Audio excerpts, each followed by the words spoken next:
High viewers, doctors kitchen and ব্লগসের আজকের পর্বে আপনাদের সবাইকে স্বাগত জানাচ্ছি। আপনাদের সাথে আছি আমি অধ্যাপক ডক্টর নাজরিন নাহার, ক্যান্সার রোগ নির্ণয় বিশেষজ্ঞ। বন্ধুরা, আশা করি আপনারা সবাই খুব খুব ভালো আছেন। আপনাদের দোয়ায় আমিও ভালো আছি বন্ধুরা। তো বন্ধুরা, কোরাল মাছ নিয়ে এসেছিল ভাইয়া চিটাগাং থেকে। তো কোরাল মাছের ফিলে করেছি। আমি আপনাদেরকে আজকে একটি মাছের রেসিপি করে দেখাচ্ছি। এটা হচ্ছে মাছের একটা ক্রিস্পি ফ্রাই, যেটাকে কাটলেট বলতে পারেন, কিন্তু কাটলেটটা আমি একটু ভিন্নভাবে করব, আপনাদেরকে আমি দেখাচ্ছি। তো বন্ধুরা, এই মাছের পেছনের যেই ইয়েটা কি বলে চামড়াটা, ওটা থাকলে হবে না, ওটা ফেলে দিতে হবে। তো এই যে আমি একটা ফেললাম। অনেকে বলবেন গরম পানি দিয়ে করে ফেলেন, তা করা যাবে না বন্ধুরা। এইভাবে করে মাছের চামড়াটা আস্তে করে ছিলে নিতে হবে কসাইদের মতো করে। তারপরে বন্ধুরা এই রকম সাইজ করব আমি পরে প্রত্যেকটা স্টেপ আপনাদেরকে দেখাবো। আমি এরকম করে নিয়ে আপনাদের সাথে আবার ফিরে আসছি। বন্ধুরা দেখুন, এখানে আমি একটু বাটার নিচ্ছি, সামান্য একটু, বেশি নিতে হবে না বাটার। বাটারের ফ্লেভারটা আসলে ভালো লাগে, অন্য কিছু না। একটু বাটার নিয়ে নিলাম। এখানে নিচ্ছি একটু গোলমরিচের গুঁড়া। এটা তো দিতেই হবে, জানিনি, যে কোনো মাছ হোক গোলমরিচের গুঁড়াটা বাধ্যতামূলক, মানে ফিশের এই যে আইটেমগুলো আমরা করি। একটু সয়া সস দিয়ে নিচ্ছি বন্ধুরা।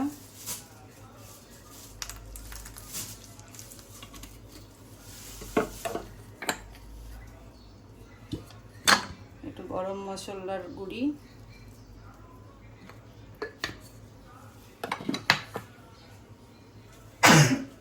সরি, একটু দিচ্ছি লবণ। এরপরে আমি মাছগুলো এখানে অ্যাড করলাম, দেখুন বন্ধুরা।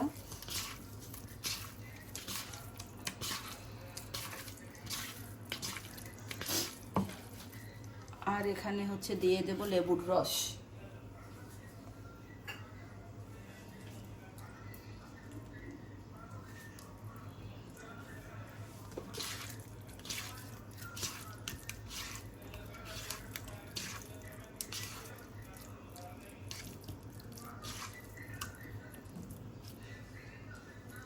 একদম পারফেক্ট আছে। এভাবে করে বন্ধুরা 10-15 মিনিট ম্যারিনেট করে রাখতে হবে। বন্ধুরা, এখানে 2টা ডিমের সাদা অংশ নিয়েছি। এখানে কর্নফ্লাওয়ার দিয়ে দিচ্ছি 2 চা চামচ পরিমাণ।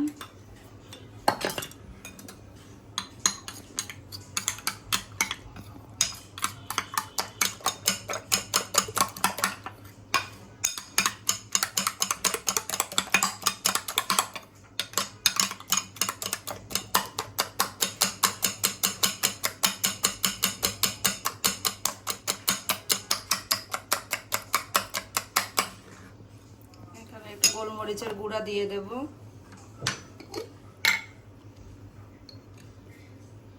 সামান্য।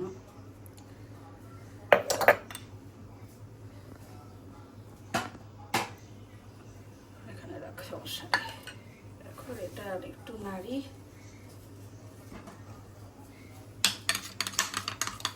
বেশি ফেনা তুলে ফেলা যাবে না, এইভাবে থাকবে। ওকে, এখন দেখুন বন্ধুরা, আমি একটু ভিন্নভাবে করে দেখাচ্ছি আপনাদেরকে জিনিসটা। কাটা ছাড়া তো বটেই, ইফতারের সঙ্গে খুবই ভালো। এছাড়া বাসায় মেহমান আসলে বাসায় করে রাখলেন, যে কোনো সময় ভাইয়াদেরকে করে দিতে পারবেন, মানে সেই রকম একটা জিনিস এটা হয়। খেতে দারুণ সুস্বাদু।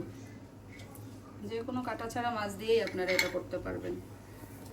আমি এটার উপরে একটু কর্নফ্লাওয়ার ছিটিয়ে দিচ্ছি।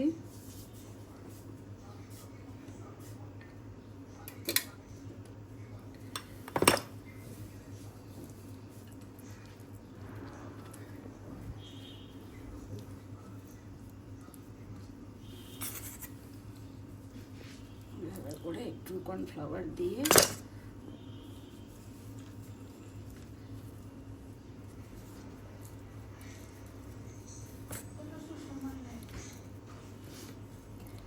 আজকে শুক্রবার কোনো অসুবিধা নেই আমাদের।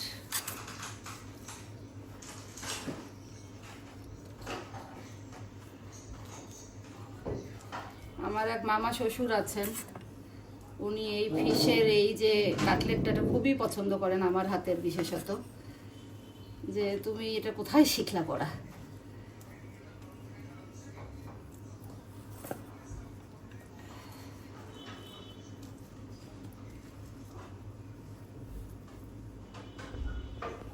এইভাবে করে নিলাম বন্ধুরা। এখন আমি কি করছি, এখানে ব্রেড ক্রাম্ব দিচ্ছি।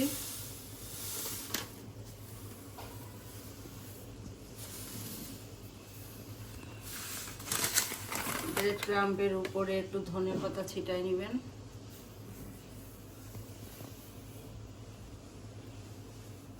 এখন বন্ধুরা এখানে আমি ডিমের যেই জিনিসটা করলাম,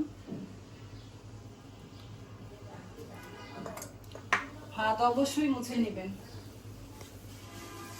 ব্রেড ক্রাম্পে বা ডিমের মধ্যে চুবানোর পরে, কারণ না হলে হাতটা যদি আপনার শুকনা না হয় বন্ধুরা, তাহলে কি হবে, তাহলে এই ব্রেড ক্রাম্পটা আমার এটা একদম যতটুকু চিপে চিপে এখন এটাকে ফ্ল্যাট বানানো যায় ততটুকু করব। দেখে মনে হচ্ছিল যে অনেক ছোট, বাট এই যে আমার হাতের চাপে এটাকে আমি মোটামুটি বানিয়ে ফেললাম। এই যে এইরকম আপনার ইয়েটা হবে।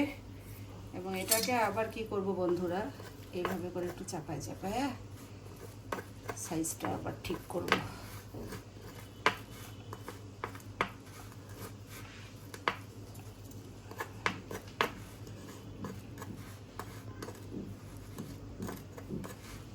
আর একটা আপনাদেরকে দেখাচ্ছি।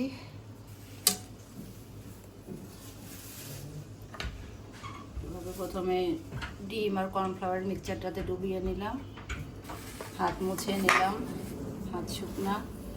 এখন আমি এটাকে এটার মধ্যে পেস্ট করব। কেন প্লেটে নিই বন্ধুরা নিশ্চয়ই বুঝতে পারছেন এখন, যে বোর্ডের মধ্যে নিয়েই কেন করছি, যাতে করে এভাবে চাপ দিতে পারি।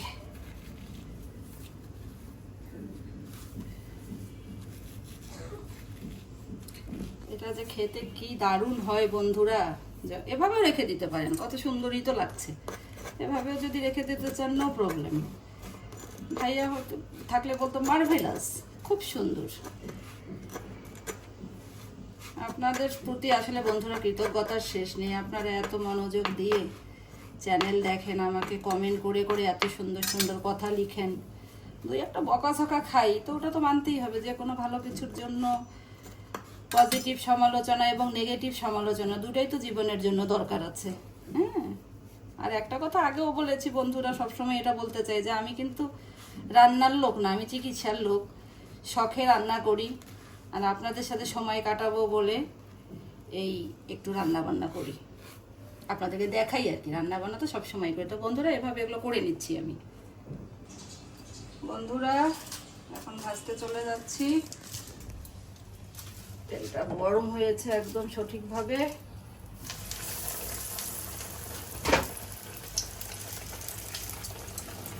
তেল গাছ দেওয়া বেশি হয়ে গেছে, নদী জানা একটু কমাই দেওয়া লাগতো তেল।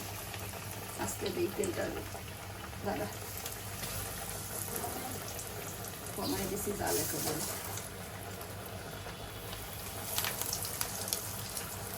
একদম ডুবা তেলে ভাজতে হবে বন্ধুরা, না হলে জিনিসটা ভালো হবে না। তবে এখানে একটু তেল বেশি হয়ে গিয়েছে।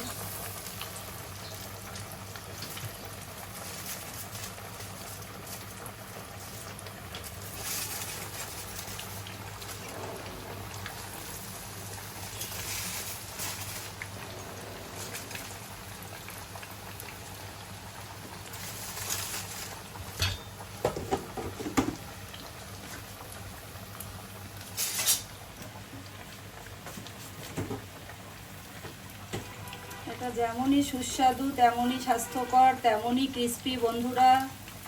আপনার ভাইয়া রিভিউ দেবে ইনশাল্লাহ।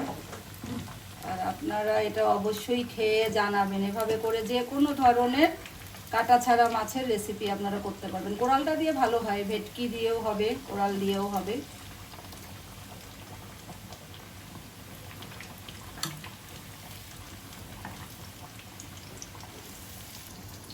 বন্ধুরা এটা মিডিয়াম আছে, ধীরে ধীরে ব্রাউন করে ভাজবেন, খুব বেশি হাই হিটে ভাজতে যাবেন না, তাহলে ভেতরের জিনিসটা আমার কিন্তু ভালো মতন প্রপারলি সিদ্ধ হবে না।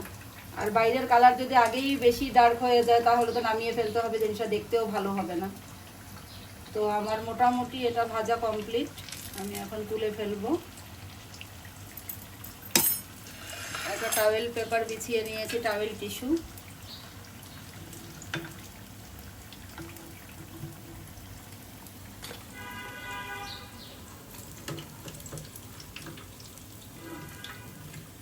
দেখে মনে হচ্ছে কি বেগুনি আম্মা।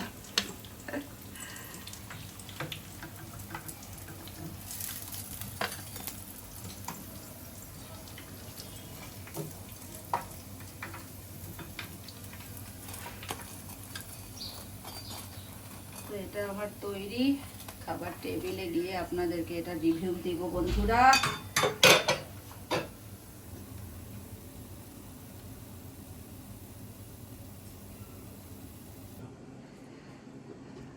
তো এটা হচ্ছে বন্ধুরা সেই ফিশ কাটলেট যেটা এতক্ষণ ধরে তৈরি করলাম। আপনার ভাইয়া খাবে, খেয়ে রিভিউ দিবে।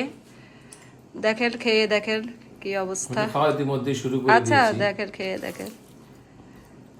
হ্যাঁ, খুবই সফট এবং খুবই মজা, এবং এত পাতলা হয়েছে যে এটা পুরোপুরি এটা টেস্টটা চলে আসছে, এবং কোটিংটাও চমৎকার হয়েছে, সঙ্গে স্পাইসগুলো বেশ ভালো, খুবই লাইট এবং খুবই মজা।